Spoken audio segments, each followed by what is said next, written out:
Hey, so it says we're live, Jesse. So that means one thing. Hi, D. How you doing? It's good to see you again, D. Hi, guys. Sit down. That's right. Hi, guys. And, that's class. Today, two Mexicans have been insulted. We have been and disgusted. I am personally disgusted by what I saw in the 2006 Super Bowl halftime show. Of all of the names that you can come up with, and you're a masculine man, right? You want everybody to know, hey, I'm a dude, I'm a guy. You call yourself Bad Bunny. I mean, that for one is an insult to me. And then to say that you're going to be representing Mexican Americans, Latin Americans, I was insulted to high heaven, and we're going to talk about it. And why even the churches of today should be yelling and screaming from the platform and saying this is disgusting and we shouldn't tolerate this stuff. This is just, it's a direct insult. It's an attack. And it's like, remember mom would always say, he's insulting you. When we listened to the Rolling Stones and Mick Jagger was doing, and she would be like, he's insulting you. But this is a true insult to your intelligence and to everything that is holy and decent and good. So Jesse, oh no, hold on. Hangman. We got Hangman on, and what do you think? Have you been hearing reports about this halftime show? I hope somebody gets this to Donald Trump, because whoever's in charge of the programming sucks. They're not promoting America. They're not promoting the greatness of our country, of the past, the present, and they're not setting up the future for a great renaissance of American music. Go ahead. Gilbert, I think we should do a warning to the viewers that this show is full of hypocrisy. Yeah. We're going to have a whole bunch of ad hominem attacks. We're just going to be attacking everybody ad hominem style. And we got some logical. Yeah, our whole is just filled with logical fallacies. We're fallacies. Mm-hmm. And speaking of, what did you say that we were? Hypocrisy. Yeah, and speaking of the warning, the Super Bowl halftime show should have started out saying, warning, if you want to preserve your thinking ability, if you want to preserve your heritage, if you want to feel proud that you're a Latin American, do not watch this. If you want to be insulted as a Latin American, as a Mexican American immigrant, right? You're an American citizen. You came here legally. You did everything right. You want to love your country. Warning: do not watch the halftime show. Number one. So it was a total disservice. Go ahead. But in the spirit of the LGBT community, mm-hmm. I'm a trans. Today I'm going to be a transnational. You're transnational. I'm going to try to be a Hangman 8. How do you like my new transnationality? Mm-hmm. I'm Hangman 128. Oh, good. Isn't she Australian? I don't know. Mm-hmm. But I'm gonna hit to it right away, because some people are gonna be watching. Okay. Because they see the title, they're insulted and disgusted. I'm insulted as a Mexican American, born in Mexico, naturalized into the United States. You're here to love your country. Now, I got to share this screenshot for everybody to see. It says present, share the screen. No. I'm gonna share a picture, and this picture shows everything that you need to know. When we were kids, our dad would say, right here, he would quote Benito Juarez. And who is this guy, Benito Juarez? He was the first Mexican president of the Republic of Mexico. Would be comparable to our George Washington. Now, he said, amongst nation and amongst men, the respect for individual rights is peace. Entre hombre y naciones, el respeto al derecho ajeno es la paz. Now, some people say, el respeto al derecho ajeno es la paz. No. He prefaced it by saying, amongst nations and amongst men. The reason men and countries go to war is one reason and one reason only: disrespect. And today's Super Bowl and guys, cut this. Today's Super Bowl was a total disrespect to everything that is beautiful and holy in America by a bunch of freaks, a bunch of stupid ass freaks, untalented freaks who can't even enunciate a goddamn word when they're allegedly singing. Now, here's the thing. This Mexican president, his statue is in Washington, D.C., of all places. Not just in Mexico City. It's in Washington, D.C., because the words will be with us when all of us are dead, The words amongst nation and amongst men. The respect for individual rights is peace. And what you saw today in the Super Bowl halftime show was a total disrespect for our country. You had a show that was not done in English, and the stupid asshole could not even speak a damn word that you could understand if you speak Spanish. I speak Spanish, I read Spanish, I write Spanish. And there's not a damn word, maybe one or two words that came out that popped out. He was mumbling, and so he makes it all look like a bunch of Mexicans, a bunch of Latin American people are so stupid that we can't even enunciate our words. And then all the jackasses running around, and they're all dancing like monkeys and apes. Kiss my ass. No, that's not the Mexico that I knew. And then what really pissed me the hell off is in one of the things that they had a little store there was called Mercado. Kiss my ass. Because here's the thing, they're trying to make America Mexico. Listen. One of the most beautiful things about Mexico, if anybody's ever been to Mexico, you have a 7-Eleven in every corner, a Circle K in every corner. It's called an Albarotes. And that's what they were showing right there. Unfortunately, the Mexicans are so dumb right now. Yes, us Mexicans, you're so dumb that you're being conquered by greedy, you're being conquered by very greedy people. And they're destroying your country as well. And these people, I don't know who they are, but they look like this guy right here. You know, the white guy, Jewish. They're stealing your country and stealing your identity. But here, going back to the Mercado, in Mexico, in every corner, there's an Albarotes, a Mercado, a little store, 7-Eleven. And grandma had one, grandpa had one, your uncles, aunts, everywhere. And some sold this, some made tortillas, some sold tacos, some sold whatever. But that was the beautiful thing about Mexico. Now, in America, we have something different. But it's like Americans right now going into Mexico and they're trying to put in those XOXO stores. They're destroying the whole damn tradition of Mexico. They're destroying the tradition of Mexico. And who's the one that's doing it? I'm telling you, it's a bunch of white guys, Jewish, that look like this. And they're out there to destroy. And they have that cute little smirk smile. But they're destroying you. And this is what I'm saying. The halftime show was they're trying to destroy the Mexican people, the Latin people of Central America and the Southern American people. And one way you could do it is by all the tattoos that you see, all of the people with tattoos, and then the twerking. And they're trying to bring that sick, stupid Hollywood disease that they have, and they're trying to export it into other countries and destroy the countries and take it over. And how do they do it? By destroying the culture. Now, I'm going to show you a couple of things here because I'm going crazy. But here, I'm going to show you another thing. They've already did this to the black people. If you're a black man, you got to see this right here. If you're a black man, this isn't what you see, but this is what Black America used to be. That's Count Basie, and the other guy is the greatest jazz pianist ever. And he's from Canada, and his name is Oscar Peterson. And these were the greatest of the greats. And everybody looked up to them. That's the whole point. And so in my phone, I have hundreds and hundreds, I mean, literally hundreds of songs of the great Mills Brothers. And why is that important? Because the Mills Brothers, when you look at 2 videos on YouTube, and they're old, and one of them's already dead of the 3, and Andy Gibb from the Bee Gees is jumping up and down like a little kid, saying, "I'm singing with the Bee Gees, I mean, with the Mills Brothers." He couldn't believe it. He's now at the top of his game, and he's singing with the old timers. Michael Jackson and his brothers are freaking out that they're singing with these old men. And also Bette Midler is singing with the Mills Brothers and with Bing Crosby. And then she does the old famous line when Bing Crosby invites her to sing another song. And she goes, "Yeah, I'm done carrying you guys." It was hilarious. But she even said it. She couldn't believe that she was in the presence of greatness and was allowed to perform with them. And the point is, and this has to do with the Super Bowl, the music uplifted the human being. It uplifted the spirit. It uplifted the talent of the Jacksons.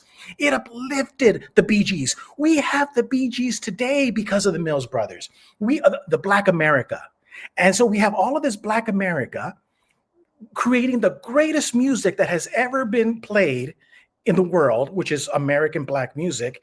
And who's the one that destroyed it? Well, I don't know who, but they all look like this. All of the people that are destroying American music look like this guy right here. You see that, Jesse? He looked like this guy. They all start, and their first name all starts with they all start with the letter J, Jews, something like that. And what's the whole point? The point is to destroy you and to conquer you. And that's exactly what you saw in the Super Bowl. It was an insult to Mexican Americans, all of the American citizens who love this country. And I saw it as an attack on us. And I say we elevate. And I'm going to show you just two last videos. I was talking to Nadine about it. I would have done a better job. I'm a nobody, and I would have done a better job bringing in talent for the Super Bowl. Let me just show you two things. Jesse, I would have used the Super Bowl halftime to bring in great American talent and just say, and I would showcase, I would bring in a great musician that everybody respects, who can bring the timeline of the American history of music. And then say the torch is being carried to a new group of people, up and coming Americans with real talent. Let me show you just a couple of them.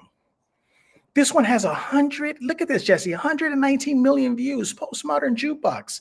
And look at what she's going to do. I'm bringing booty back. Go ahead and tell those skinny ladies that.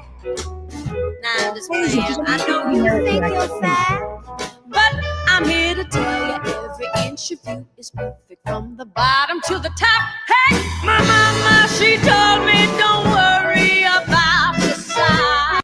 That's right. So see right there, you have great American singers that should be front and center in the Super Bowl, saying we're going to pass the torch to these great people. And then if you want to showcase the Mexican Americans, all you have to do is go down to Texas. And here's this guy. Look at Jesse. Look at this guy. 2.6 million views. William Beckman. At the Grand Ole Opry of all places.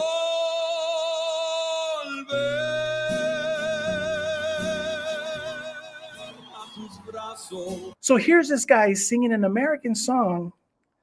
A Mexican song. A Mexican song. But he in the Grand Ole Opry, but here's the thing.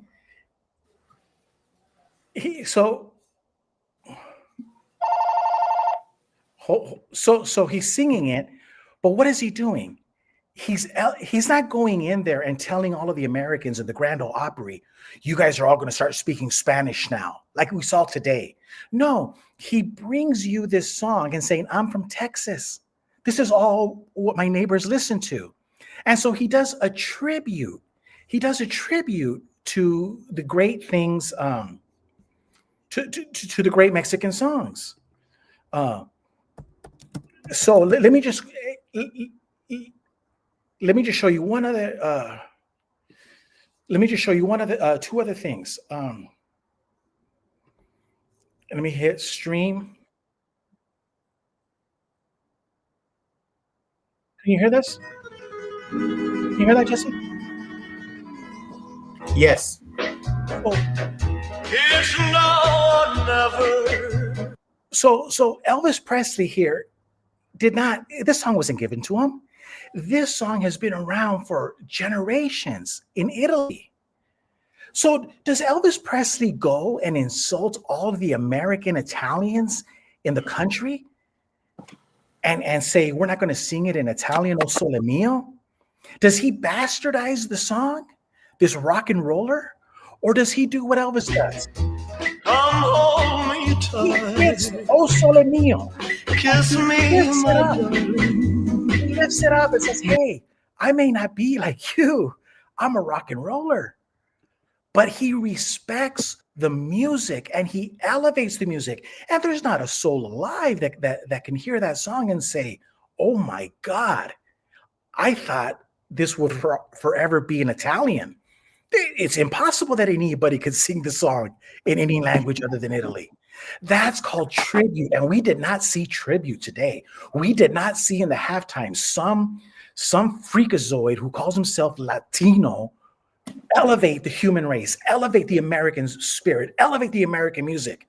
And then the last one, and this is because I'm pissing myself off because I'm going crazy, is this one right here. And I know this is crazy. But one of the most beautiful Mexican songs is Aquellos Ojos Verdes, those green eyes. Now, Ray Conniff, he has his singers. And they don't sing in Spanish. They just do that famous da da da da. Now, this is why it's so important. Now, there's this Aquellos Ojos Verdes. The reason why this is so important is because Ray Conniff would get this song, and let's see, let me see if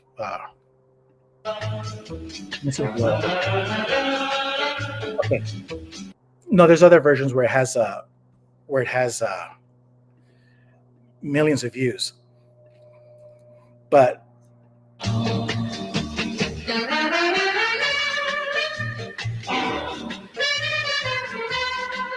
wow. So let me tell you why this is important, Jesse. Because whether you're dealing with what we just saw with Elvis Presley or Ray Conniff he's an American. He goes all over the world, Afghanistan, Russia, Kazakhstan. He goes everywhere. He goes to Africa. He goes all over South America, Portuguese.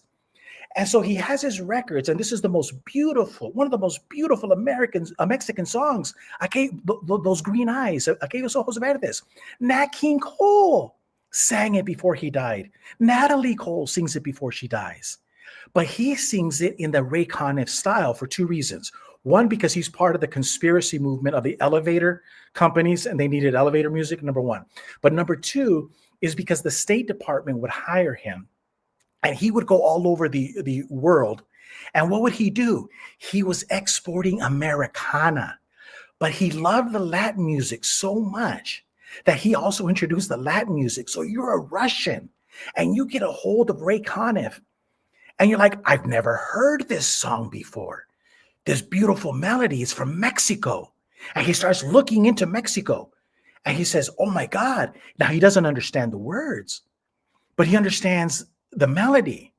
And that was the beautiful thing about it, that these men were exporting the greatness of their country. And that's why the Ray Conniff thing is very important, and the Elvis. But the Ray Conniff was very important because in America, we had a tradition where the State Department would send Duke Ellington to Afghanistan. Look it up. He's on YouTube. He talks about it. They would send Ray Conniff all over the world. Why? Because you are exporting the greatness of America. Elvis Presley was exporting the greatness of rock and roll. He believed in rock and roll. But these sons of bitches today are cluster of the biblical order. It was a direct insult to us as Mexicans, a direct insult to us as Americans. And I, as a naturalized American citizen, take heed to the words of the president in that picture that I showed you. The reason there's problems in this country, the reason we have all this conflict is because of a lack of respect by the people in this country, namely, who look like this. There's people behind the scenes. Yeah, they want to destroy your country, turn it into beachfront property. They don't care if they kill your children. They don't care if all of your kids listen to Snoop Dogg and smoke weed. They want to destroy you and conquer you. Now, forgive me if I had to throw that one in, but Jesse, you have to stop me because I'm I'm showing my age with that one. That's hilarious, but see, the thing is, a lot of people don't understand that about Ray Conniff. They don't understand the elevator conspiracy, and they don't understand the State Department. Now, for those, the elevator conspiracy is a joke, but that's I don't know if you caught that one, but go ahead. Yeah. Hey, Gilbert, yeah. In case JP just showed up, can you repeat that? I need to start all over? Go ahead. Yeah. You know what? Man, it's hard. I agree with you, but I really don't think Bad Bunny or the Puerto Ricans were the problem. Oh, God. I really think the problem is the NFL commissioner. Yes.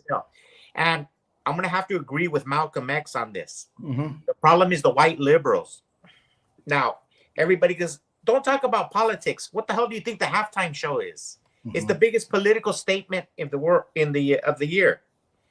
This is America's 250th birthday, and the NFL commissioner gave the job to.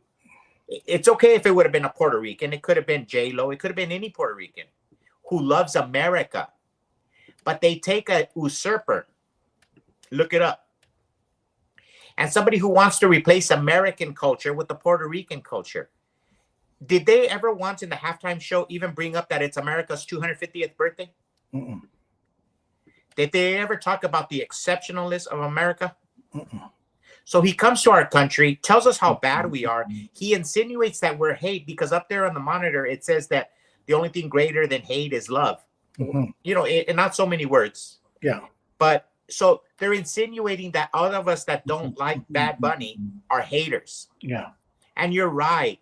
He's controlled by higher forces like Gloria Estefan and the Miami Sound Machine and all those guys that hate America. Yeah. The John Leguizamos, all the Latinos, the George Lopez's that hate America.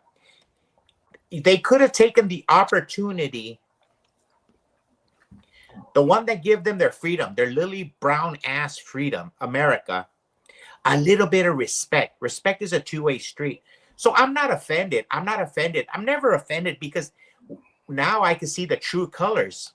And it's vindicated when we say, hey, these guys hate America, because out of the abundance of the heart speaks the mouth.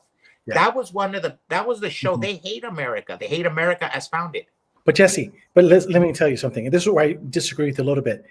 It was people like this, the people with the suit and ties behind the scenes that want to destroy America. And I'm not saying Jared Kushner wants to destroy America, but he sure doesn't want, no. But this guy, people like him, they're the backstabbers. They're the people behind the scenes that have no problem, like with Goodell, the leader of the NFL. He has no problem in doing this to his country. He has no problem of doing this. This is what you saw in the halftime. You have the evolution of American music turning back. Something has gone wrong. This is where we're at right now at the halftime show. The halftime show was that on your right. If you're looking at this, that's the halftime show. And did you notice they said that Bad Bunny was going to wear a dress? Mm-hmm. I think they could stomach everything. They could stomach everything that they did, the Lady Gaga and all their liberal display and all their hate America, and that they insinuate that everybody else is hate if you don't like Bad Bunny. The majority of us had never even heard of that name.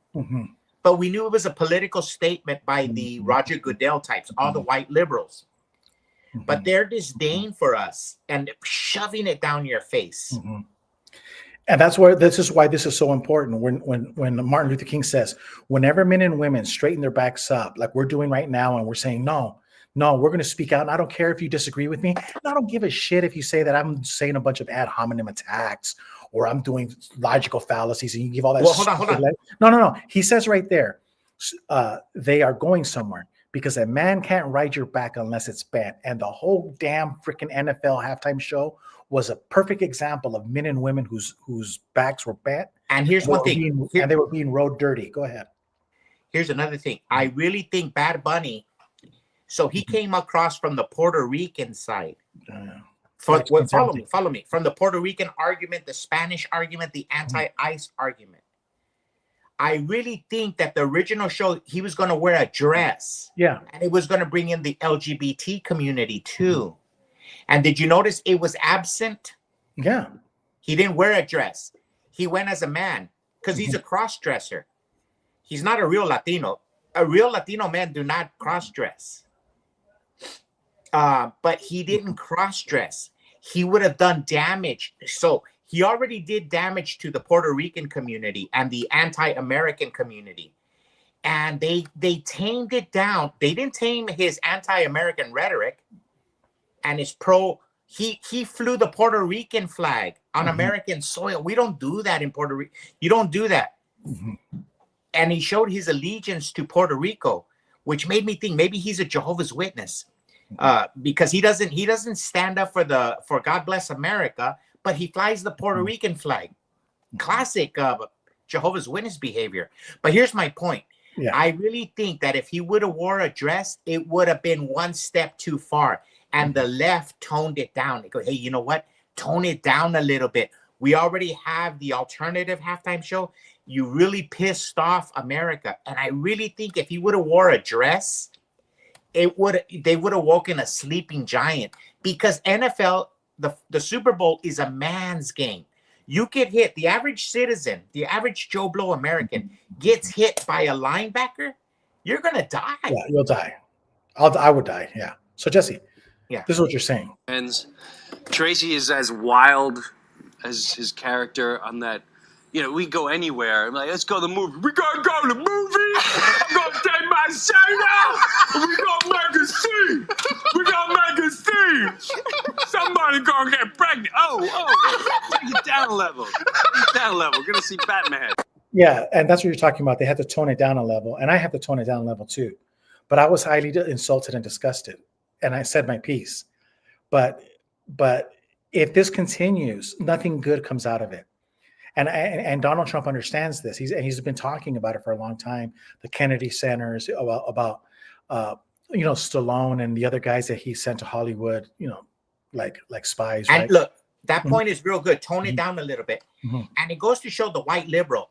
And who is the white liberal? Like, I disagree with you. I do not blame Jared Kushner. You have that picture, Jared Kushner. I don't agree with it. No, I blame people like him. I don't. Yeah, I do. think I have no problem blaming people like that. I think he's a conservative. My problem is people like Roger Goodell. Now, this is what I'm saying. Roger Goodell is a pretty boy, like Gavin Newsom. There's a lot of them. You said tattooed love boys right now. There's these guys like that tattooed guy, that transgender dude that wanted to start a fight with ICE, and ICE picked him up the other day. Yeah. There's a lot of these guys, especially these white liberal men. You know the saying that there's hell hath no fury like a woman scorned? Yeah. Well, hell hath no fury like a liberal scorn. Yeah. You get these liberal men and they are angry. I don't know if they did. I don't know what it is. They didn't get none last night. I don't know what it is. But Roger Goodell is one of them. He's this white boy. And you could tell he's real athletic. He has a big chest and he's real handsome and masculine. He wears nice dresses. I mean, nice suits. Like Gavin Newsom. They're handsome men. They're metrosexual men, but they hate America. And he did the halftime show with Big Bugs Bunny. It was in your face against America. I really don't think it was anybody but Roger Goodell, and he should be accountable for it. He should resign in disgrace on America's 250th birthday. On 250th birthday, the year of our 250th, it's a year of jubilee. And this guy picks a show to divide America. Think about that for a second. I remember the bicentennial. Everything was about unity. This guy, he could have even remained neutral. It would have been more for America. What I'm telling you, this white liberal, he is an American assassin as a nation. He's a globalist. And he brings this Bad Bunny to divide America and American citizens. Yeah. And it's like the saying goes, right? I forget the name, but for the only thing necessary for evil to triumph is for good men to do nothing. And this is all we're saying. You can disagree with us. You can hate us. You can say, Gilbert, you're on a rant and you're whatever. It doesn't matter. Evil will always triumph because there's weak men who allow shit like this to happen and they don't speak up. And a big F you to all the people who are behind this, because what it does is it hurts the children. Then the children start twerking like this shit. Do you have a way to put a definition of a word? Like if I use the word usurper. And that's what the NFL commissioner is. He's an usurper in America. And he used Bugs Bunny to usurp the authority. Is there a way you could put it up there? What do we want to put? The word usurper, the definition of the word usurper. USURPER, usurper.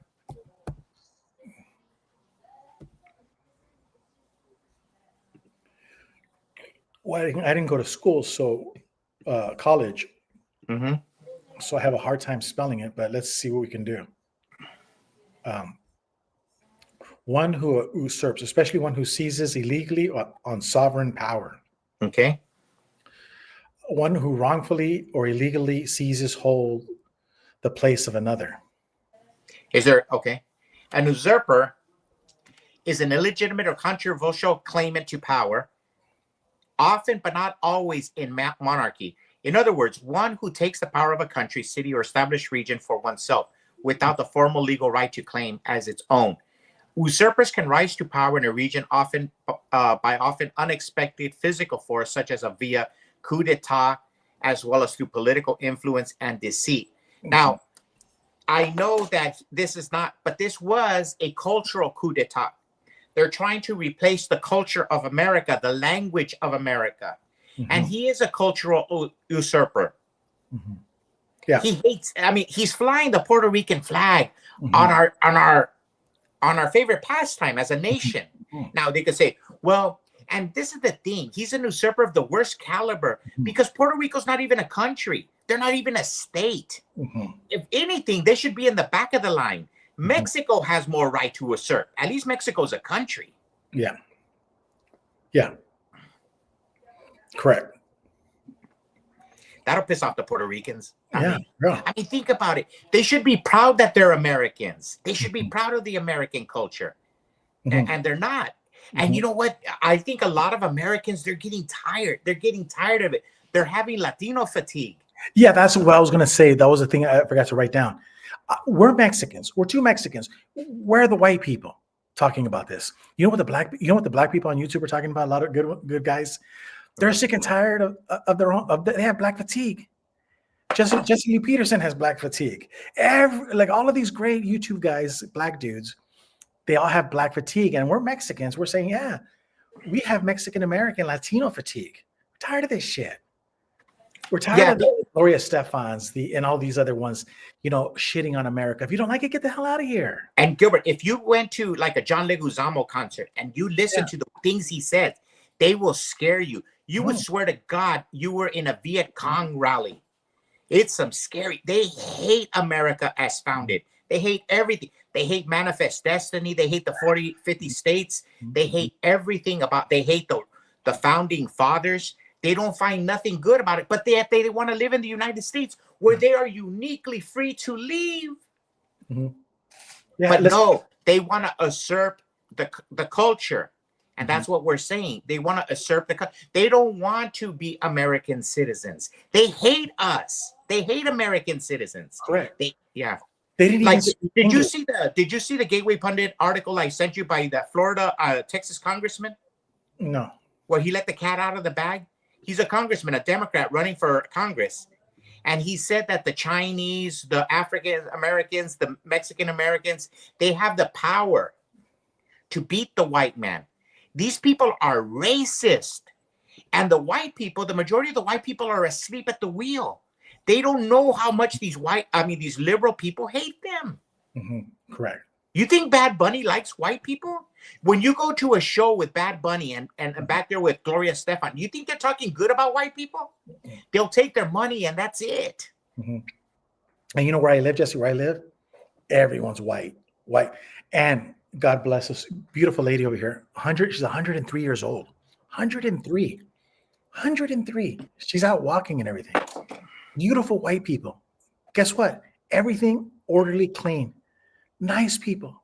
And what I like about them is everyone packs heat. Everyone has a gun. But guess what? There's some are lesbians. There's a gay guy down over there. Single ladies, 103-year-old. It's just everything. But these white people, Gilbert, they live in a state of denial. They live in a total, because they live in such a cocoon. Correct. I'm in that cocoon. They think that the black guy coming in from Africa, they think that the Latinos coming in from the third world country, they think that they're yesterday's immigrants. No. They think they're Joe DiMaggio's dad. They think that they're my mom and dad's. These new immigrants don't want to learn English. They want your house, they want your car, they want your college, and they want you out. They really live in a fantasy world. Look at Bugs Bunny. Did he sing anything in English? No, Bugs Bunny didn't do anything in English. The whole damn halftime show was in Spanish. And then it was like, it was. And how is that respecting all the black Africans? Look, all the minorities, the Africans and all the languages there, they don't speak Spanish. How is that respectful to them? Isn't there a saying in America, when in Rome, do as the Rome? Correct. Because look at that Bugs Bunny has an obligation and a responsibility when he comes here to speak English. correct. When in Rome, do as the Romans do. And in the show, the beginning was a bunch of Puerto Ricans picking sugarcane. It was a sugarcane plantation. But listen, I tell you that Donald Trump puts the village people. Everybody knows village people gay. But the village people represent America. They're telling you we got the carpenter, right? We have the guy who works in the steel buildings. We got the Indian. So it was a jack of all trades, right? The motorcycle chop shop. And so what I'm trying to say is that the village people in their dress are more Americana than Bugs Bunny and all the Daffy Ducks and Goofies that were out there. And Jesse, honest to God, remember that thing that's going the internet right now where it shows the Obama like the monkeys? No, honest to God, they were all dancing like monkeys. They were all doing that monkey scene in the Walt Disney when they I want to be like you scene. That's what they were dancing like, monkeys. And I'm like, no.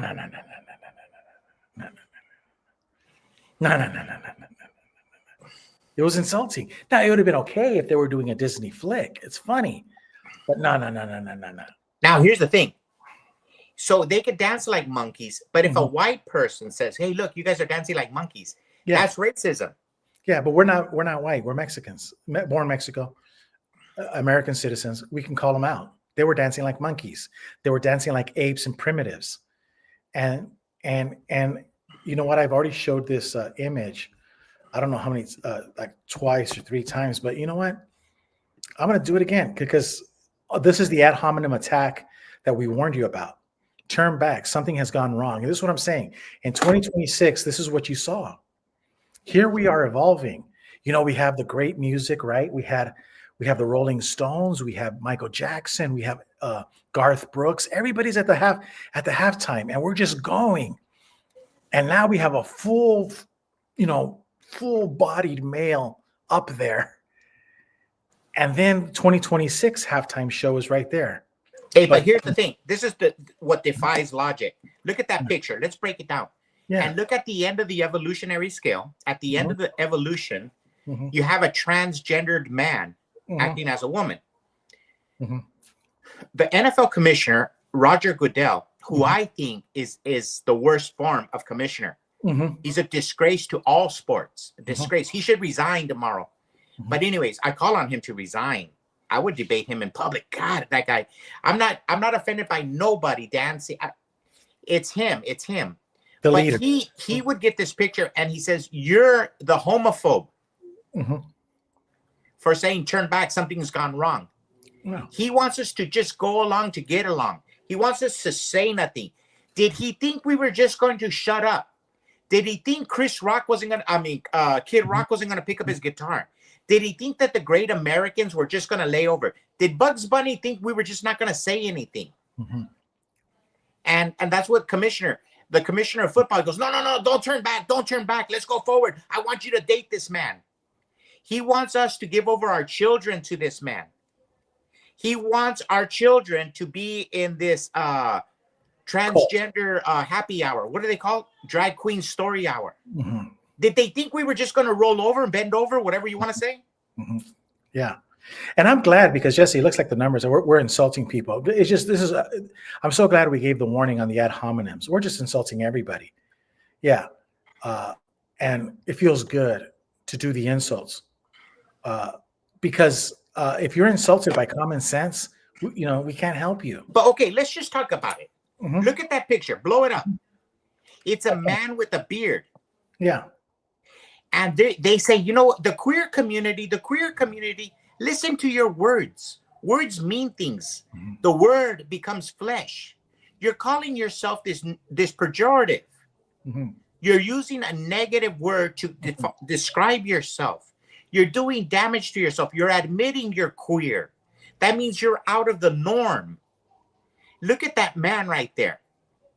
Do you think he's going to be happy the rest of his life?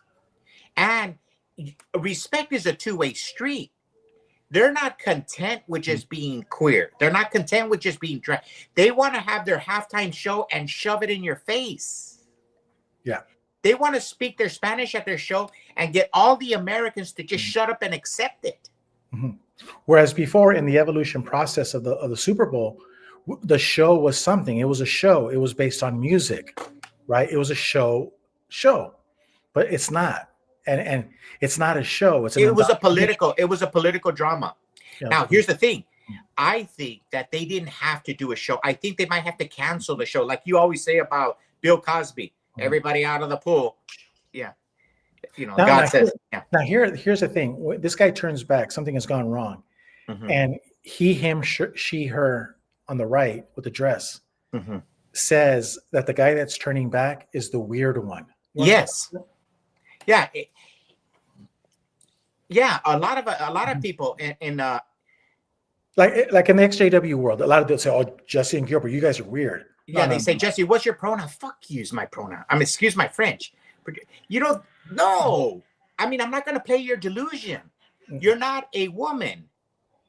But they're not content. They don't believe. See, the thing about homosexuality, transgenderism, and LGBT, we love them and everything. But they don't believe in equality. They want superiority. They want to treat you like in Sodom and Gomorrah. They're going to beat you. They're going to beat us. You're going to accept my pronouns. No, dude, you're a dude. How dare you? I'm ma'am. I mean, any baby that's born, the first thing he instinctively does, he goes to his mother. Mhm. Because a mother is nurturing and is love and is the personification of love on earth. That a human being, in the first minute he's born, latches onto his mother because of the love and the sustenance. Mhm. Can you imagine a baby on that guy? It's ma'am. That baby will die of a heart attack right then and there. Yeah. Now, we've talked about this before. Since the beginning of men writing on tablets, there's been homosexuals of all types, male, female, whatever. That we're not arguing that. We're not arguing that. What we're arguing is that something has gone wrong in that right now, like you say, this is not a show. This is an indoctrination. This is a takeover. And we're saying, no, we're not going to have nothing to do with it. I want nothing to do with it. Yeah. Yeah. And the religions have let everybody down. This is we're not religious leaders, nor do we claim to be Bible scholars. But man, if anything, this is like you say, a fastball down the middle. If you are a religious organization, you should be having a field day with this. But isn't it interesting that the Watchtower, for example, the ones that we used to belong to, they're not going to touch this with a 10-foot pole. Now, here's the thing. The power of the transgender mafia is very powerful because they're like a cartel. They know how to silence free speech. For example, the Jehovah's Witnesses, when it came to nuclear power, they had a comment. When it came to religious persecution or standing for the Pledge of Allegiance or nationalism, extremism, they fought these powers all the way to the Supreme Court. The word transgender doesn't even appear in the jw.org search. It doesn't even appear. Now, you have transgender people taking over Christian denominations, and the Jehovah's Witnesses don't even talk about it. So it goes to show you how powerful the transgender lobby is, the transgender mafia is. Let's just help people understand this. So you're a Jehovah's Witness, and your religion takes it to the Supreme Court that your child is not going to salute the flag under mandatory, dictate, right? They win. But fast forward to 2026, your kid is going to school and they're trying to read to him drag story hour, and two men dressed as women, they look like clowns, are reading to your Jehovah's Witness kid, and the governing body is nowhere to be found. Don't you see a disconnect there? Nobody talks about, there's not one ex Jehovah's Witness channel that's going to address what we just said. There's two things there, two forces. Mhm. This is testimony of the power of the transgender lobby, number one, Mhm. mafia, cartel, whatever you want to call them, Mhm. or the people behind it, the Jeffrey Epsteins or the CIA or the KGB, whoever, Mossad, Mhm. Mhm. and the cowardism of the Jehovah's Witnesses. Mhm. They're not willing to engage. Yeah. Yeah. Now we disagree on a lot of things, and one of them, the disagreement was Jared Kushner. I know he may not be he's not involved in this directly, but make no mistake, there's powerful forces that have those nice, beautiful suit and ties, and they're all behind the scenes, and they are not out there trying to get you to elevate the game. They want you black people to see listen to the stupidest song, smoke all that Snoop Dogg weed, and listen to your rap. But they don't. They want to destroy all of your heritage, like the ones I showed you before, right? Of Oscar Peterson, Count Basie, and everybody else that we can name. I mean, for crying out loud, it was Black America. If it wasn't for Black America and the Black musicians, we would not have the Rolling Stones. We would not have the Beatles, right? Yeah. So they are the foundation of rock and roll. Rock and roll would not exist if it wasn't for Black America. And white liberal men with suit and ties who just happen to be of a certain religious affiliation and others have it out to destroy you. And this is why countries like China, Russia, they're onto it. They see what's happening. And why, and this is the other thing I was going to say.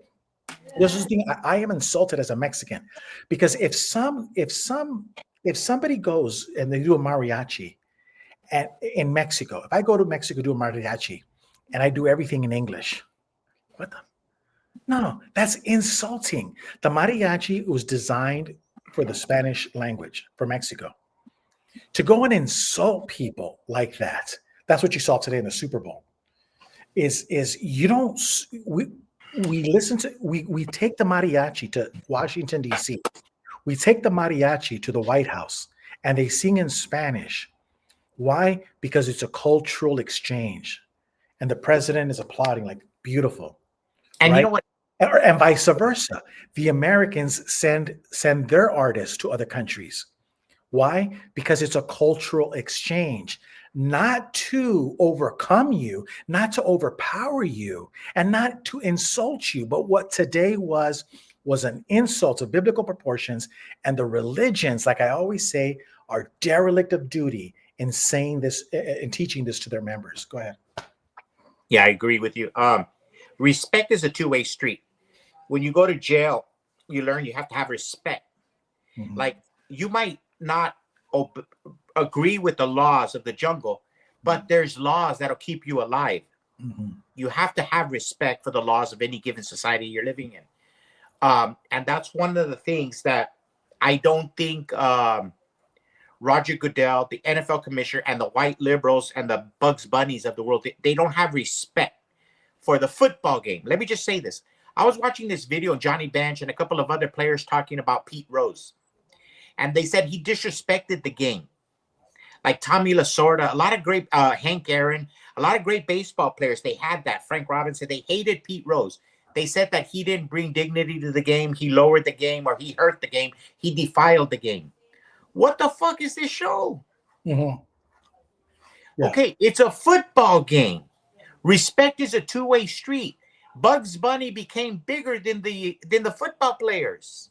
Roger Goodell became bigger than the football players. Respect is a two-way street. Nowhere should the halftime show be bigger than the game itself. Now, there's a great tradition in America. Like myself, I love sports. I love baseball. I love basketball. The halftime show should never be bigger than the players on that game. They disrespected the game. Roger Goodell, Bugs Bunny disrespected the Super Bowl. So the question right there is, who insulted the league more, Pete Rose or Bugs Bunny? It had to have been Bugs Bunny and Roger Goodell. And all the white liberals in the office at the NFL, everybody who was behind it, all of them, they should all be fired, resign. Mm-hmm. They disgraced the game of football. Mm-hmm. Mm-hmm.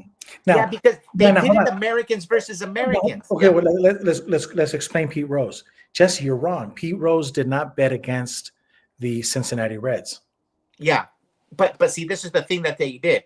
They say they say that he disrespected the game because when he didn't bet, it was he was telegraphing to people his intentions on that game, thereby breaking the integrity of the game, or throwing the game, shaving points, whatever you want to call it. But and the influences he had with loan sharks and bettors and mafia types getting into the game, it puts in question the integrity of the game. What I'm saying is, by bringing in Bugs Bunny into the halftime, they broke the integrity of the game because it's an occasion for all Americans. And what Bugs Bunny did is it pitted Republicans versus Democrats. Everybody says, well, keep politics. No, this is the bottom line stripped down. It split the country between liberal and conservatives. All the gays and all the Democrats and all the people in California, you know they love Bugs Bunny. The rest of the country doesn't. And that's why he says that the halftime show was about invaders coming to steal and plunder. They were taking advantage of a situation with ICE and what's happening in the political. I use the word usurper. Mm-hmm. He used, yeah. Mm-hmm. Yeah. So. Yeah, he's right. Mm-hmm. Mm-hmm. So who insulted the league more, Pete Rose or Bugs Bunny? I wouldn't say Bugs Bunny. I would say it was Roger Goodell, the NFL commissioner. It's his fault. Bugs Bunny was just used as a tool. I don't think he's at fault. I really don't think he's at fault. Because he's not smart enough to be at. Yeah. No, they brought him in. The people like that girl, that's Miami Sound Machine girl, all those people, they hate Donald Trump. It's all it was. They hate Donald Trump. They hate America as founded. They hate ICE. And it was a political statement. It was a political statement. Yeah. Correct. Where the tradition of America is, hey, let's try following the law. Well, Jesse, in that, you didn't watch it, but the part where, so he's walking in, he sees the Albarotes, which is the little corner store. And then there's the ice cream cart, there's the raspado cart, and there's all of these little carts. And so you're starting to see that. Like if you go all over town and you open up a cart, like you see them all over in Mexico, they're all over Phoenix. But guess what they don't have? City licenses. But if you have a black man out there, you have a white guy out there selling coconuts and peanuts, because you can get peanuts in bulk. And hey, man, that's a good deal, right? The dry roasted peanuts. Who wouldn't want one for $2, $3 bag, right? But you park outside of Circle K, you park outside of Quick Trip. But I don't see no black or white people doing it because for some reason they'll get fined. But if a Mexican illegal's out there with his paleta truck, with his popsicle truck, like they were showing in the halftime, like they're trying to bring in that culture here. Is like no. Well, it's different. When in Rome, do as the Romans do. Mm-hmm. They're trying to invade our country and follow. We have every right to say this because we lived on both sides. We would go to Mexico, to our grandmother's house on weekends and visit. Mm-hmm. And I remember going to the abarrotes when I was a kid. And I remember going with you and one of my cousins, and we took our little cart full of sodas. I put $1 in the abarrote. The guy cussed me out in Spanish. He goes, hijo de la chingada madre, aquí no tomamos ese dinero. Mm-hmm. They wouldn't take the American dollar. This was in the early 70s. They wouldn't take the American dollar. I plunked $1. Like if I was going to be at a store here in the United States, he wouldn't take it, and he cussed me out. Mm-hmm. They wanted pesos. They wouldn't take the American dollar back in the early 70s. Mm-hmm. It's a respect two-way street. When we went to Mexico and we spoke English, what would Dad do to our heads? Mm-hmm. He would slap the shit out of us. When we were in Mexico, we spoke Spanish. Mm-hmm. When we were in school, we spoke English. We went to O.C. Johnson. We went to school. What would our principal and our teacher do to us if we spoke Spanish? He'd slap the shit out of us. Respect is a two-way street. And these new immigrants have no respect. They can't even speak Spanish, much less English. Yeah.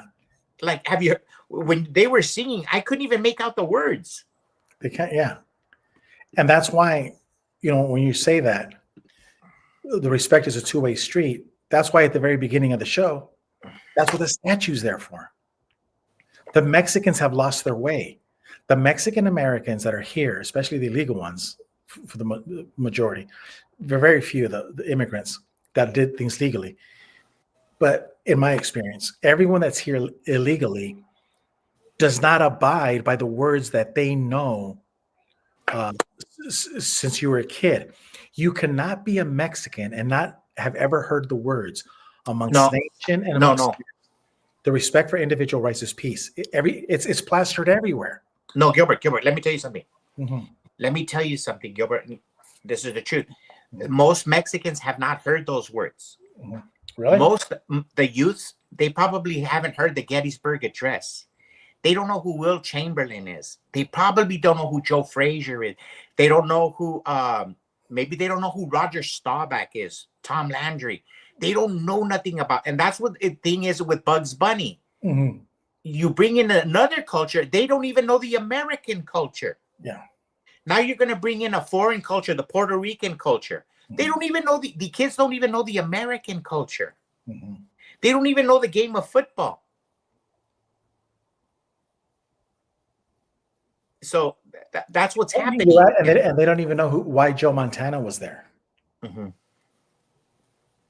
I'm serious. I talk to young people, and I talk to them about Will Chamberlain, or I talk to them about Dr. J. I was talking to a young person the other day about Dr. J. Young person, maybe a little bit under 30, didn't know who Dr. J was. We're talking sports.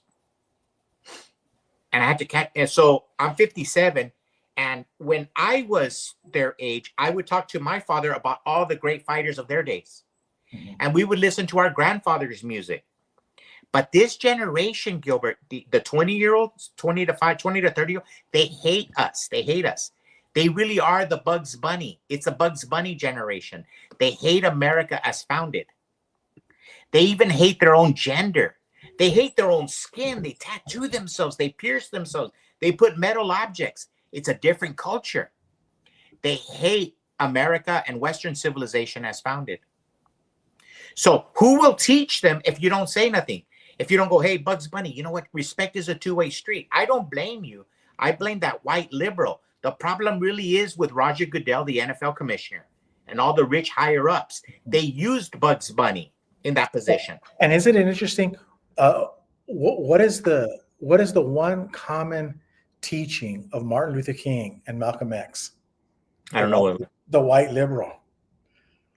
They Martin Luther King, Malcolm X, they all, but when it came to the white liberal, they were talking about Roger Goodell. Now you see the danger. They understood it. Every black man understood it. If there was a fire, he put more gasoline into it. Mm-hmm. He didn't do anything to try to tone it down or change the direction. Mm-hmm. He stoked the flames. And everybody's over here talking about Bugs Bunny. He had nothing to do with it. He's doing his job as an entertainer. But it was Roger Goodell who put him in that position. Mm-hmm. It says, Big Bunny insulted the real Bugs Bunny. Yeah, that's true.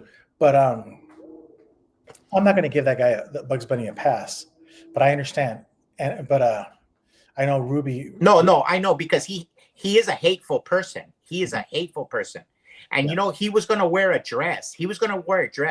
And the white liberal men, the ones that wear real pretty suits, they told him, hey, you know what? Tone it down a little bit. I think the Americans are going to blow a gasket if you wear a dress. That would have been the ultimate insult, because football, after the end, is a man's sport. And if you would have worn a dress, it would have been a bridge too far. That's true. And speaking of the man sport, this is what I told you, like in our religion. Jesse, I've been saying this since 2016 about the emasculation. I've been talking about this all the time, about the emasculation. And it takes people a while to realize, oh my God, these religious leaders really were emasculating you. And now we saw it. We saw the emasculation of the commissioner of the NFL. Bugs Bunny chopped off his nuts today. Mm-hmm. So you can ask, did Bugs Bunny chop off Goodell's nuts?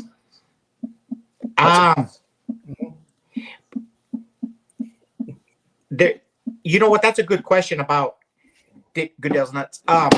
These men, they call themselves men, like remember Jack Dorsey of Twitter, and Mark Zuckerberg and Roger Goodell, Jim Rome. They all have something in common. They're all feminine men, effeminate men leading in an effeminate assault on society. When in Rome, do as the Romans do. They want to change the makeup of American men, but the rules don't apply to them. They'll have their wife, they have their girlfriends, they hit the gym, but they want other guys to wear the makeup and the high heels but it's weird. These men that hit the gym and they take care of their bodies, but they advocate for this liberal philosophy of turning American males into Bugs Bunny. It makes no sense. I'm going to tell you, this is a theory, but this is the reason why. Let me tell you something. That's why. Do you know what the number one job of somebody that sold their soul in Hollywood is? What? Is to act like it didn't happen. They all do the same job. He's talking about. Okay, let's talk about the football. Let's talk about football. Yeah. See, this is the thing. Going back to the thing about your male. Listen, if you like to have gays, if you're a guy and you like to bend over, you like to do all those graphic gay things, you do what you want. You get your freak on behind closed doors. But what we have here, and what Cat Williams, I believe, was saying when he was talking with him, is that this is what happens to men on the down low. And you talk about the feminized version. They have lost their manhood somehow, and they just lost it. And not all gay men lose their manhood. I mean, they're still men. They still think like men. They're just men. But some, they crack. I hate to, no pun intended, but they break down, and in their conscience, they're like, well, if I do this, they're trying to quell their conscience or curry favor with curry favor, but because they act like it didn't happen. It's like, dude, if you're gonna do what you do, just do it. Play it over again, but slower. I want to hear it real carefully. Why? Do you know what the number one job of somebody that sold their soul in Hollywood is? What? Is to act like it didn't happen.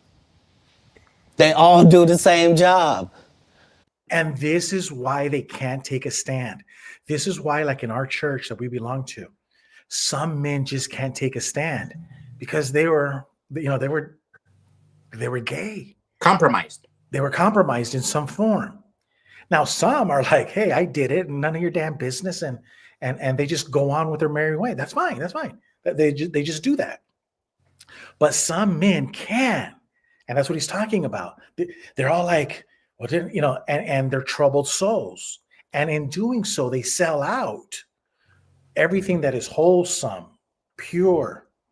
They sell out. I think it's deeper. Look, we're Mexican. No, hold on one more time. Let's just listen to it one more time. Why? Okay. Do you know what the number one job of somebody that sold their soul in Hollywood is? See, they sold their soul. Listen to that again. And he said the number one job. That's why.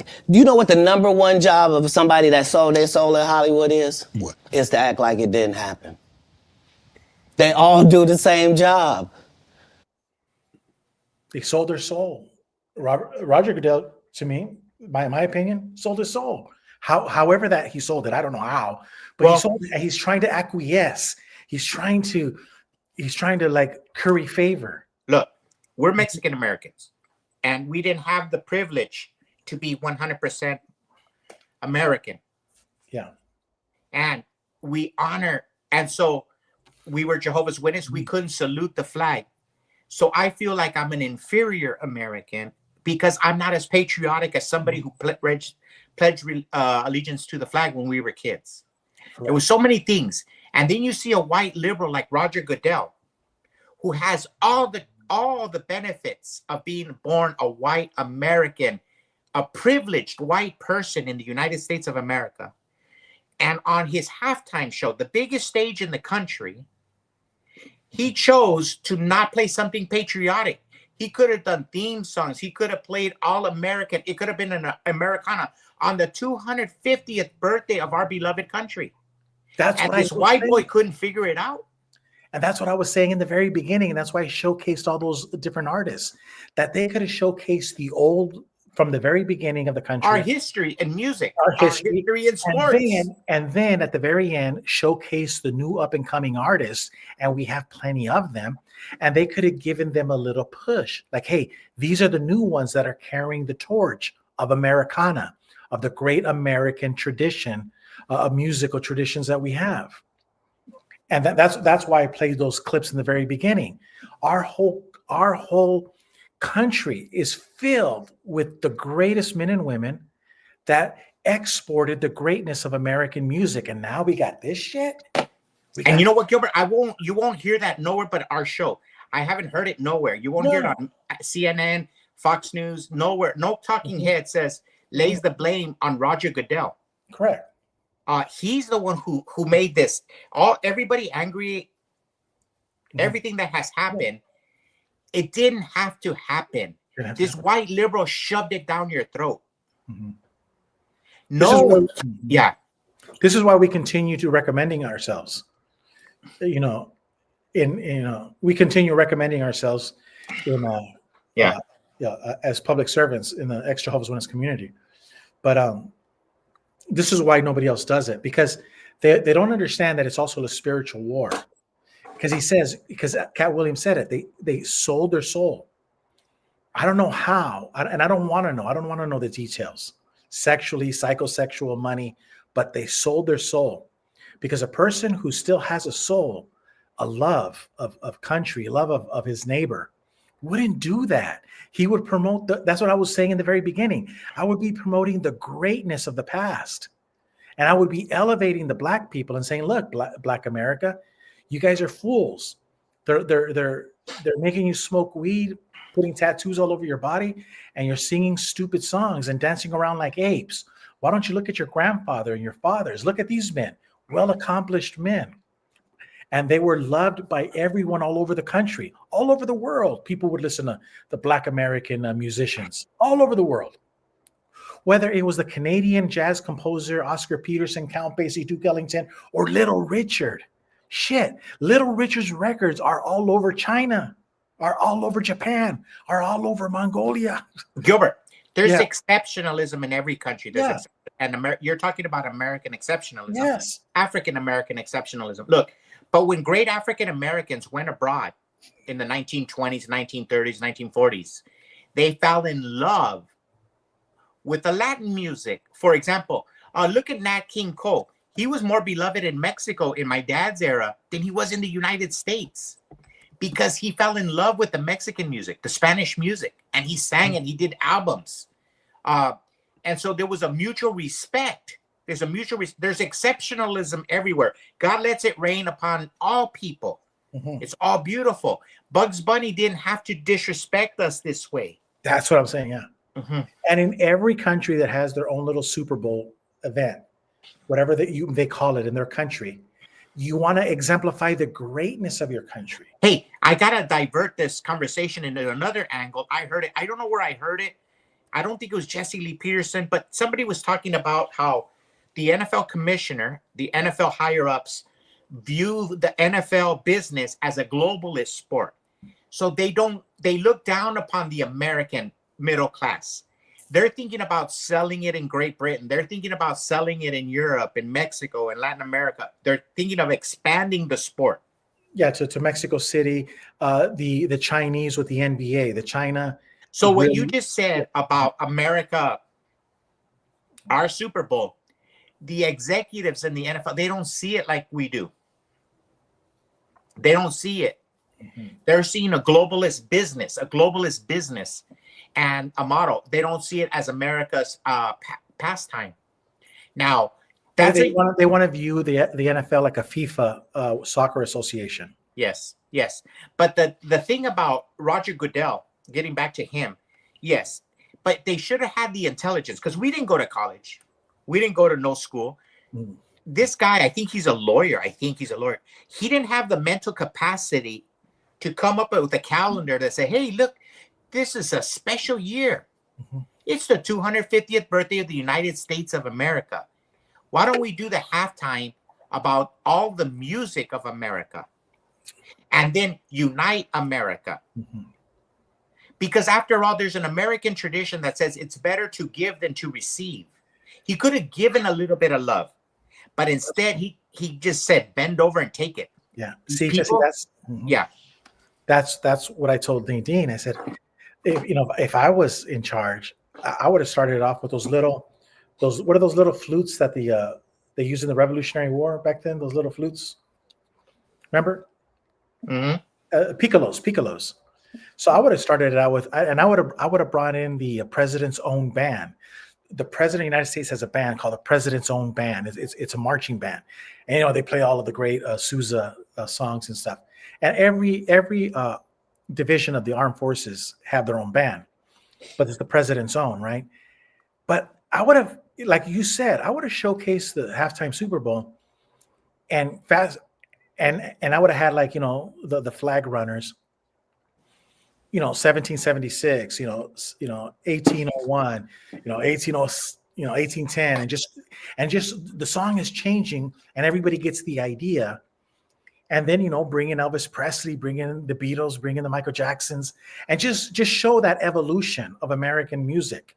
Yeah, he's an asshole because go back and look at the 1976 Major League Baseball All-Star Game. Happy birthday, center field wall.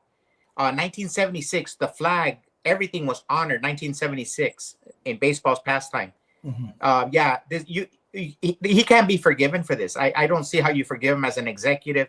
This was a major blunder on his part. Just a total disgrace of a businessman. An American businessman. Yeah. Wow. Yeah. See, so we have every right as Americans, right, to be insulted and disgusted. We were born in Mexico. We're naturalized American citizens, and we have every right to be insulted and disgusted. That these people calling themselves Latin would do this shit, will shit on their own home. Don't you remember that saying that all of the fornicators in the Jehovah's Witness Kingdom Hall would say? Remember your friend Chewy about having an affair with sisters? He would say, "Don't shit." Remember? Oh, yeah. What would he say? Don't shit. No, the mafia says you don't poo-poo. You don't where you eat. You don't poo-poo where you eat. So you don't have an affair with a sister in the same congregation. You go and you find yourself a Catholic girl. You're Jehovah's Witness, right? Or vice versa. You're a Jehovah's Witness male and you need a girlfriend. Go find yourself a Mormon chick. Go poo-poo somewhere else. But don't poo-poo in your own kingdom hall, right? That's what we're saying. And this is what he did. Roger Goodell let a big turd with Bugs Bunny at the 2026 halftime Super Bowl show. How's that for a short clip? Yeah. Now, is the football game over? The bad thing. I don't know who won. Yeah.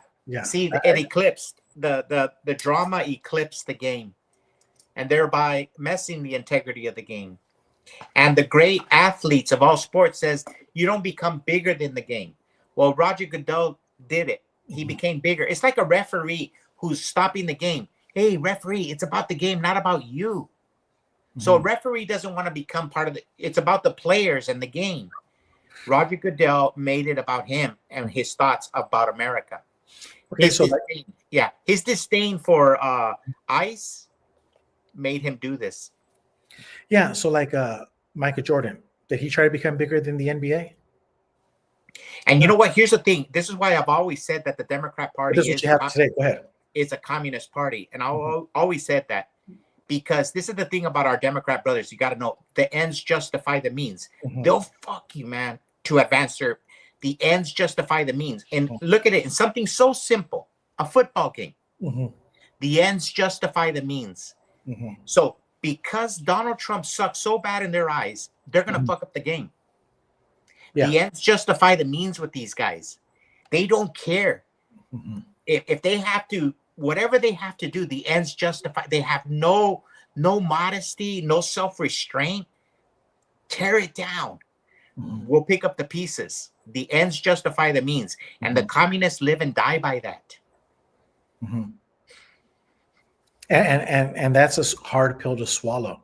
Nobody wants to believe what you say, but all of history proves that what you just said is true. It's too big of a pill, and they don't want to hear it. They tune out. They're like, oh, I can't listen to Gilbert. I can't listen to But Jesse. by tuning out, the ends justify the means. They know we're right, but they don't want to. That's why General Eisenhower, after Germany surrendered, he made the German populations during towns that had concentration camps walk through the killing fields because they didn't believe that their government was such an atrocious. Their government was like a Candace Owen or a what's that guy, that Nazi guy that the kids listen to, that Latin guy, Nick Fuentes. Yeah, the Germans were like all Nick Fuentes. You know, if Nick Fuentes was alive in the 40s, Eisenhower would have got him by the hair and just burned his green card and marched him to the concentration camps. Yeah, because the Germans thought that the ash that was it didn't falling, happen. Yeah, that the ash that was falling from the sky was snow. They were in complete total denial. Yeah, it was human remains. Yeah, they were in denial. Yeah, and it's like these kids nowadays, they don't think that the Holocaust really happened. Or speaking of that, the kids nowadays, they look at the halftime show, and they're in denial that they look like monkeys, and then guys, grinding on each other, gay guys grinding on each other, and it's just total demeaning to women. And then he's grabbing his crotch all throughout the whole halftime show. You know what? I was going to ask you that. And not speaking English. And then today's kids are going to be like, well, oh, that's crazy talk, Theo. That's crazy talk, Jesse. Was he masturbating up there? I mean, he just kept. Yeah. That was lewd and lascivious, wasn't it? Behavior? Yeah. I don't know. Yeah. And then again, going back to going back, I don't have to play those videos, but when you go back to Elvis Presley, the Oscar Peterson that I was showing you, they're elevating the human experience. And you show people back to back, look, we can pick any one of these videos. It don't have to be ones I like, but at least the great men and women of the past were elevating the agenda. The NFL is not elevating America or the NFL. They're not elevating the halftime show. You have all year to produce one great show, and this is what you give us? Horseshit. And it stole from the players too. Nobody's talking about that. Yeah, the players it took the limelight from the players. These kids practice all their lives for this game. It took away from them. Jesse. When Michael Jordan and Malone were playing all the way to the last 3 seconds of Game 7, and finally he does the push. Foul. Nah, there is no fouls in the last 30 seconds. There's no such thing as a foul. What did Michael Jordan say about the Karl Malone and Stockton? He called them co-equal champions. He goes, because he knew it could have gone. It was a flip of the coin. It could have gone at any way at any moment. But the point is, going back to what you're saying, all we talked about. Check this out. All we talked about was Michael Jordan. What's his name? Scottie Pippen, Tony Kukoc, Kerr throwing it, Malone, and the names go on and on. That's all we talked about for that whole week. It was that powerful. That's how powerful that thing was. Same thing when you say in baseball, right? In the great baseball games, that's all everybody talked about. Those names, like what did we talk about last year? The Japanese guy from the Dodgers, Ohtani. Everybody loves Ohtani. Everybody wanted to talk about Ohtani. Everybody who didn't know anything about the Dodgers wanted to know about Ohtani. They just wanted to know because they knew that there was something in the air. That's what I'm saying. And they stole from the players. They stole from all the players of both teams and all the teams leading up to it, all the playoffs, because everybody was talking about the NFL halftime show. Who won the game? Do you know who won the game? No, I don't know. Who was the quarterback for the Seahawks? I don't know. Who was the quarterback for New England? I tuned out. I don't know. No, that's the point, right? That was the point. They stole all the thunder, and that's what I'm saying. The Democrats and the communists, the ends justify the means. Mm-hmm. If they have to ruin the game for everybody, they'll do it. Yeah. because they hate ICE, because they hate Donald Trump so much. They hate Republicans so much, conservatives, patriots, whatever you want to call them. They hate us so much. They'll ruin the game for you. And You know what it is too, Gilbert? There's a biblical, you said there was a spiritual war. Yes, it's just like King Solomon's days.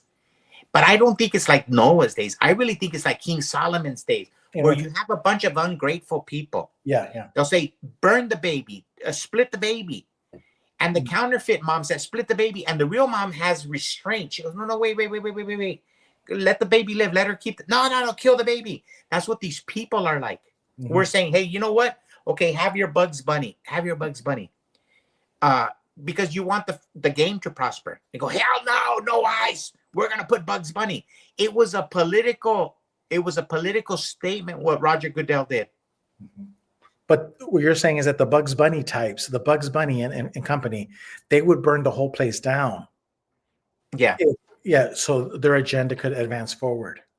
If they did that to the Super Bowl, they'll do it to everything, all the things, the institutions of the United States. Yeah. They'll probably hold baseball in disdain. They hold football in disdain. They'll probably hate the Constitution. They always vocalize how much they hate the founding fathers. Now we're starting to hear how the Democrats hate white people. Out of their own mouth, out of the abundance of the heart speaks the mouth. Look at the Democrat politician in Texas today. He's talking about taking over from white people. These people are telling you they hate the United States as founded. Like Rush Limbaugh would always say. So Jesse, I just want to go over this part right here. Ruby said goodbye, and I said, okay, Ruby, don't forget to take notes. This is the part where we continue to recommend ourselves. The things that we're saying, Jesse, you're never going to hear it anywhere. And I'm not trying to toot our own horn, but you see, I keep telling Rick Farron and others, there comes a time when you have to realize that you're not a human being, you're a spirit. And there's a lot more than meets the eye. And a lot of people don't want to believe it. They just think, oh, Bugs Bunny, wow, what are you complaining about? They just got Bugs Bunny. There's so much here that we talked about. And I know we were not the most eloquent. We were not the most, good looking men and women out there, bringing you a show with all the fanfare and the microphones and all that other stuff. But the stuff that we're talking about, they're afraid to say it. Now, a lot of people are not. God bless them. But a lot of people are. They can't say the things that we're saying. Well, especially with the influence of the LGBT, this thing called community. First of all, we don't use the word community when we don't use the word progressive, because that's communist lingo. And so just by saying that is too provocative for people. They don't want to believe it until the communists are beating on your door. Bob Dylan has a song. It says, the war outside raging will soon shake your windows and rattle your walls because the times they are a-changing. Yeah. Until their doors are being rattled, until their life, until they get hit over by an illegal alien with a commercial driver's license. And then they're going to be mad. Who gave this guy a commercial driver's license? You did, because you didn't say nothing. You didn't speak up. Yeah. Yeah. And when Donald Trump tried to do something, when somebody tried to do something, you were out there putting Bugs Bunny in front of them. And speaking of that too, this girl here, the New Yorker Rican, we'll catch you later. Have a good night. The things, oh my God, I think if I didn't know better, I would have said, oh, is she really Satan's daughter? Because there's so many ex-Jehovah's Witnesses who say the most vile, disgusting things about her and Jimmy Bell. So these two people have a little show. That girl has a show with Jimmy Bell. And other ex-Jehovah's Witness channels, oh my God, you would think that they were Satan's spawn. She's just a girl talking and saying her piece. But like you say, given the chance and nobody was looking, they pulled the trigger. And you know what? You'll never find a more fair person on the Jehovah's Witness podcast than Jimmy Bell. Yeah. Because there's so many times I hear people disagree with him. And he bends over backwards to listen. Way more than you and me. But yeah, I agree with you. But again, not knowing better, you would think that they're Satan's spawn. And again, these people would, given the opportunity, Yeah. This is why Michael Savage, says that liberalism is a mental disorder. Hey, Gilbert. You're seeing it in the halftime show. Liberalism is a mental disorder, and we saw it on full display at the halftime show. I was listening to, I've been reading and listening to a lot of Abraham Lincoln speeches lately. And he's a unique human, and when I hear like the people like Bugs Bunny talk about America, I kind of get upset because he was a great gift. He was a great gift to the world. And I don't say this. I don't know. It's just my opinion that he was extraterrestrial or of some form. He was an exceptional human being. Yeah. Because I hear a lot of people on the conservative side say he was this, he broke the states' rights, or he broke the Constitution, and they label all kinds of bad things on Abraham Lincoln. But he was an exceptional man that when he saw black men hanging, he didn't see the color of their skin. He saw human beings, and he carried that every day.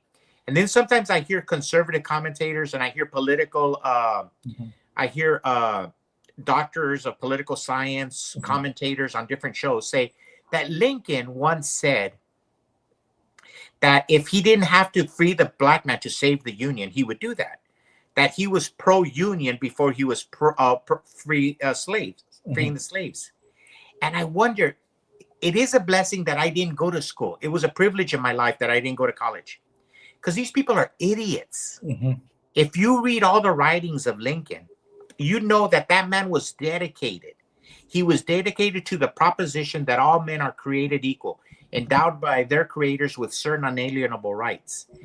And when I see Bugs Bunny and them doing these concerts, I know that the children are not learning about the exceptionalism of the founding fathers. And all the great things that I learned in my generation are not being taught to the previous generation. They really look at Washington and Jefferson and Lincoln like a bunch of stupid apes. You know how you were saying that they were dancing like apes? Those kids, that's how they view Lincoln. Jesse, so I told Ruby she needs to take notes. Right. This is a great time for her to get back and take notes. But you can take notes too, and you can read along. Let me put on my glasses. For to him, this is joined to all living, there is hope. For a living dog is better than a dead lion. For the living know that they shall die, but the dead know nothing, not anything. Neither have they any more a reward, for the memory of them is forgotten. So when you talk about you thank God that you didn't go to college, you're a dog. You're a dog. A Chihuahua? You're a Chihuahua. But you're better off than one, you're a dog and you didn't get the jabby yabby, but you're a lion and you got the jabby yabby. But yeah, you're a lion, you got the jabby yabby. But yeah, so you didn't go. And that's what King Solomon's talking about, in my opinion. Am I wrong on that? Or? Yeah. He says, for to him that is joined to all living things, there is hope. For a living dog is better than a dead lion. For a living dog, for a living.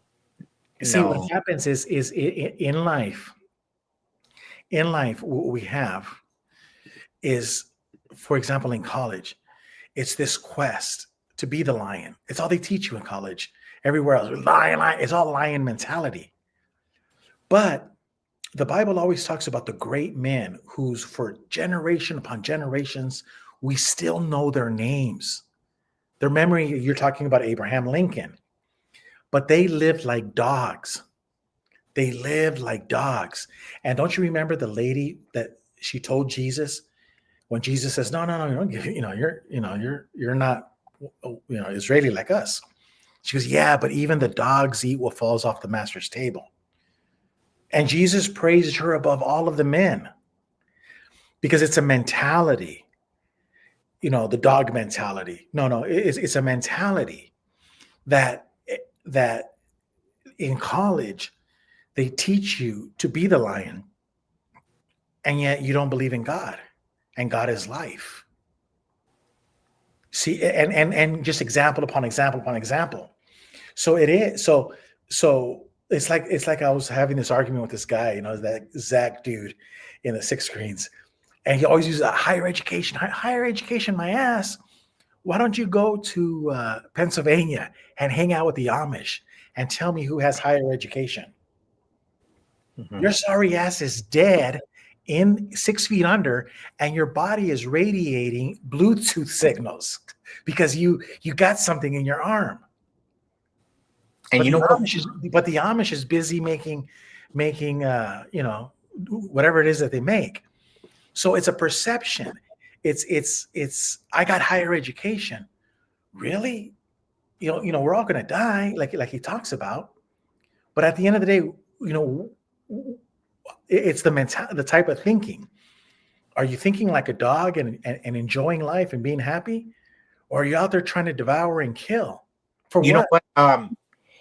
What happens is in society, words change. Words mean, for example, the homosexuals, they use the word gay. But when we were kids, gay meant happy.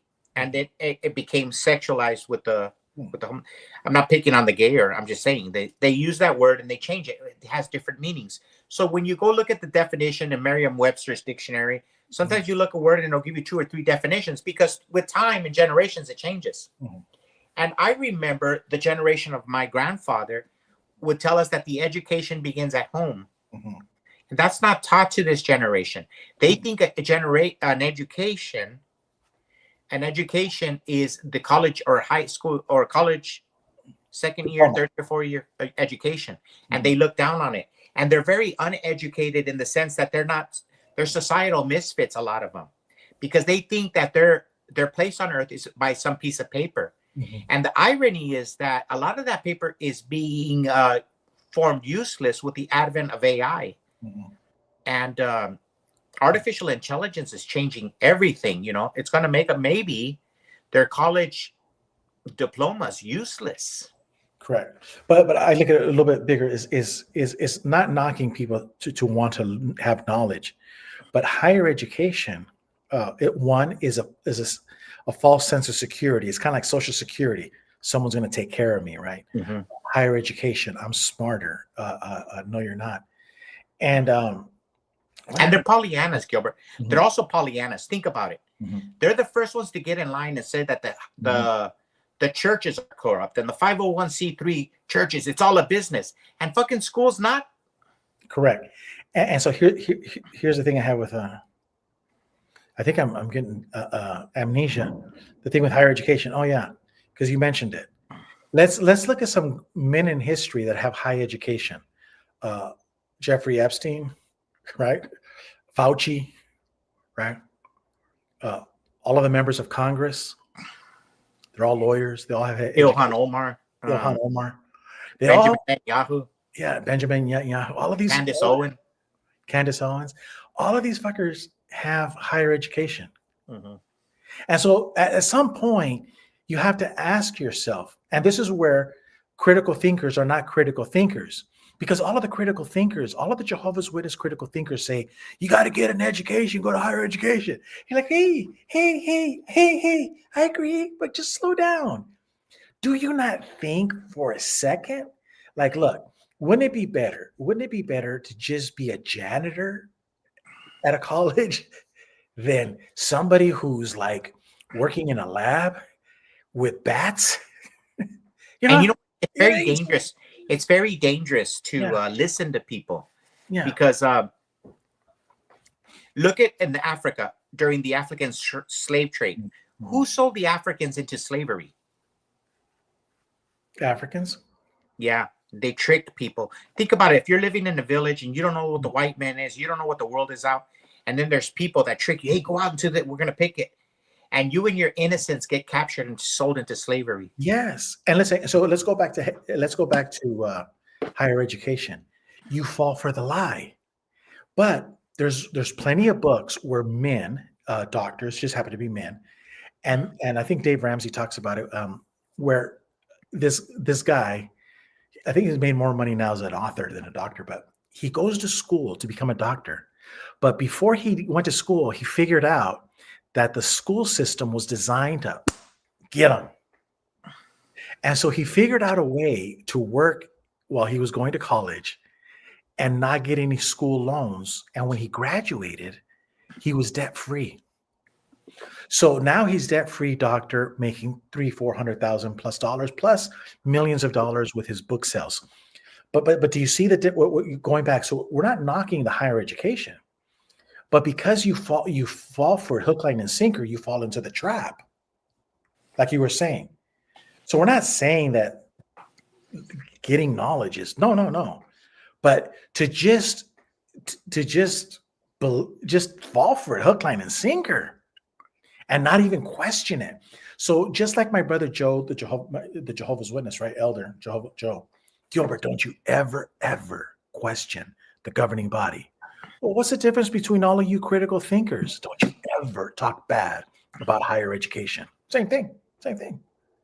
I mean, you're indoctrinated when you go to college. You don't question the professor.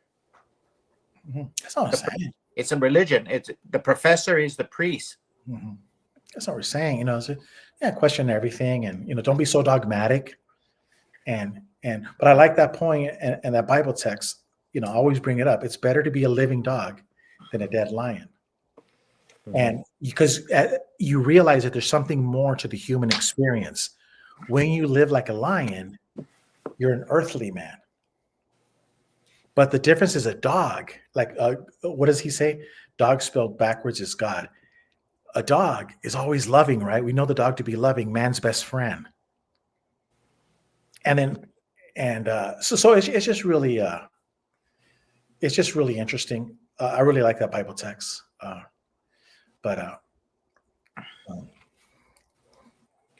All right, Gilbert. So I'm gonna go look at it. It was long.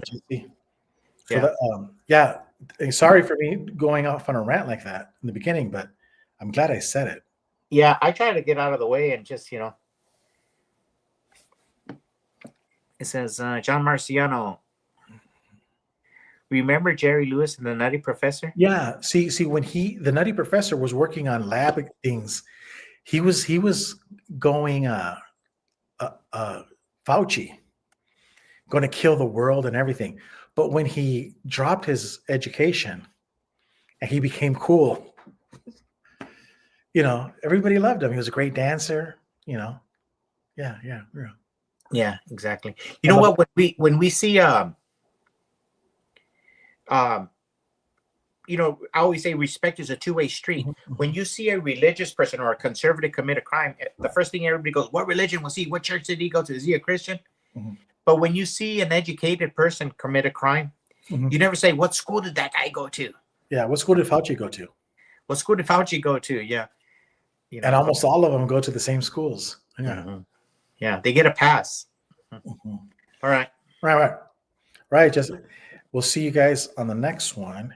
And I hope you guys like the show. Gosh, 1 hour and 37 minutes on a Sunday. All right. Talk to you guys later.